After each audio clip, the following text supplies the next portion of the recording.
നമുക്കൊന്ന് പാണക്കാട്ടേക്ക് പോകാം. പാണക്കാട് എന്താ വിശേഷം ഉണ്ടല്ലേ? അവിടെ മറ്റേ മണ്ണിടിഞ്ഞ സ്ഥലം അത് തന്നെ വലിയ പ്രശ്നം.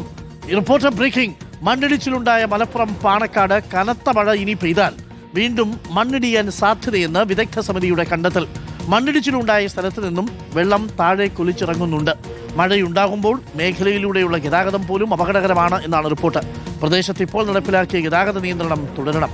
പ്രദേശത്ത് ഇനി ഒരു നിർമ്മാണ പ്രവർത്തനങ്ങളും അനുവദിക്കരുതെന്നും വിദഗ്ധ സമിതി മലപ്പുറം ജില്ലാ കളക്ടർക്ക് റിപ്പോർട്ട് സമർപ്പിച്ചിട്ടുണ്ട്.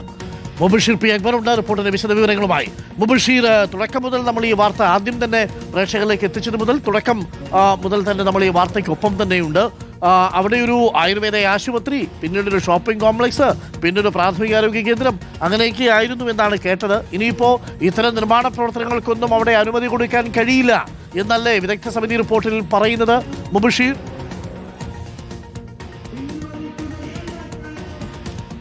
അതെ അരുൺകുമാർ, അത്തരത്തിലുള്ള വളരെ സുപ്രധാനപ്പെട്ട കണ്ടെത്തൽ തന്നെയാണ് വിദഗ്ധ സമിതിയുടെ ഭാഗത്തും ഉണ്ടായിരിക്കുന്നത്. മണ്ണിടിച്ചിലിന് തൊട്ടു പിന്നാലെയായിരുന്നു ജില്ലാ കളക്ടർ ഇത്തരമൊരു വിദഗ്ധ സമിതിക്ക് രൂപീകരണം നൽകിയിരുന്നത്. ജിയോളജി വിഭാഗത്തിൽ ഉൾപ്പെടുന്ന വിദഗ്ധർ അടങ്ങുന്ന വിദഗ്ധ സമിതി ആ ഒരു മേഖലയിൽ സന്ദർശനം നടത്തിയതിന് തൊട്ടു പിന്നാലെ അവർ തയ്യാറാക്കിയ റിപ്പോർട്ട്, ആ റിപ്പോർട്ടിന്റെ അടിസ്ഥാനത്തിലാണ് ഇത്തരത്തിലുള്ള നിർദ്ദേശങ്ങൾ മുന്നോട്ട് വെച്ചിരിക്കുന്നത്.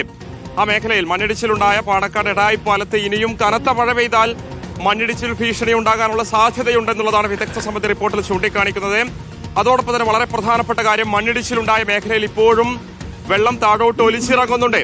മണ്ണിടിച്ചിൽ ഭീഷണിയുണ്ടെന്ന് തെളിയിക്കുന്നതാണ് വെള്ളം ഒലിച്ചിറങ്ങുന്നത് എന്നുള്ളത് വിദഗ്ധ സമിതി അടയാളപ്പെടുത്തുന്നുണ്ട്. ഏതൊരു ഘട്ടത്തിലും മഴയൊന്ന് കനത്ത് പെയ്തു കഴിഞ്ഞാൽ മണ്ണിടിച്ചിലുണ്ടാകും. ഈ പാതയിലൂടെയുള്ള, അതായത് പരപ്പനങ്ങാടി മലപ്പുറം സംസ്ഥാന പാതയിലൂടെയുള്ള ഗതാഗതം പോലും അപകടമാണ്. ഇപ്പോൾ താൽക്കാലികമായിട്ട് ഗതാഗത നിയന്ത്രണം ഏർപ്പെടുത്തിയിട്ടുണ്ട്. അത് ഈ നിലയിൽ തന്നെ തുടരുന്നതാണ് നല്ലത്. മഴ പെയ്യുമ്പോൾ ഒരു കാരണവശാലും വാഹനങ്ങൾ ആ ഭാഗത്തുകൂടി കടത്തിവിടരുത്. അപകടമുണ്ടായ സമയത്ത് നമ്മൾ കണ്ടതാണ്, വാഹനങ്ങളെ നിയന്ത്രിച്ചിരുന്നത് നാട്ടുകാർ മാത്രമായിരുന്നു. റവന്യൂ അധികൃതരോ നഗരസഭാ ഉദ്യോഗസ്ഥരോ ഒന്നും തന്നെ അവിടെ ഉണ്ടായിരുന്നില്ല. അതുൾപ്പെടെ കണക്കിലെടുത്തുകൊണ്ടാണ് മഴ പെയ്യുമ്പോൾ ഒരു കാരണവശാലും, ചെറിയ മഴയാണെങ്കിൽ പോലും ആ ഭാഗത്തുകൂടി വാഹനങ്ങൾ കടത്തിവിടരുതെന്ന് വിദഗ്ധ സമിതി പറയുന്നത്.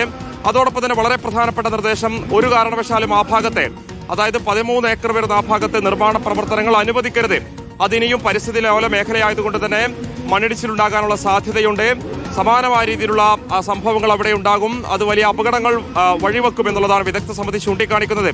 ഇക്കാര്യത്തിൽ പരിസ്ഥിതി ലോല മേഖലയായി പ്രഖ്യാപിക്കുമോ എന്ന ചോദ്യത്തിന് ജില്ലാ കളക്ടർ പറഞ്ഞിരുന്നത് വിദഗ്ധ സമിതിയുടെ റിപ്പോർട്ടിന് ശേഷം അത്ര പ്രഖ്യാപനം, തീരുമാനങ്ങൾ ഉണ്ടാകുമെന്നുള്ളതായിരുന്നു.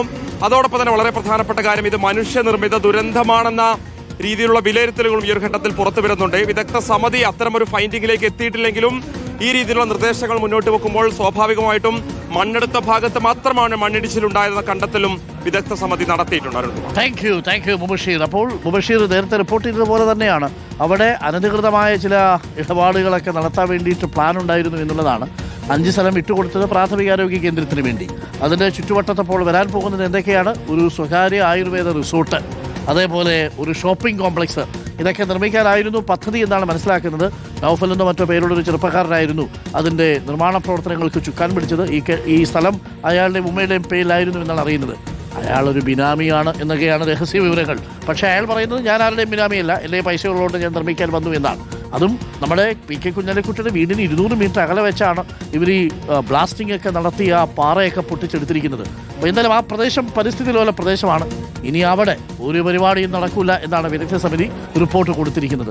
പക്ഷേ ഒരു കാര്യം നമ്മൾ പറയണം കേട്ടോ, അവിടെ അപകടമുണ്ടായ ആർക്കെങ്കിലും ജീവൻ നഷ്ടപ്പെട്ടിരുന്നെങ്കിൽ ആര് സമാധാനം പറയും? അതുകൊണ്ട് ഗതാഗത നിയന്ത്രണം അവിടെ തുടരുക, ജാഗ്രത വേണം. ആ പ്രദേശത്ത്, പാണക്കാട് പ്രദേശത്ത് ഇനി കൂടുതൽ മണ്ണിടിഞ്ഞ് വീഴാതിരിക്കാനും വലിയ രീതിയിലുള്ള പാറകൾ പൊട്ടിക്കാതിരിക്കാനുമുള്ള സംവിധാനം അവിടെ ഉണ്ടാവണം.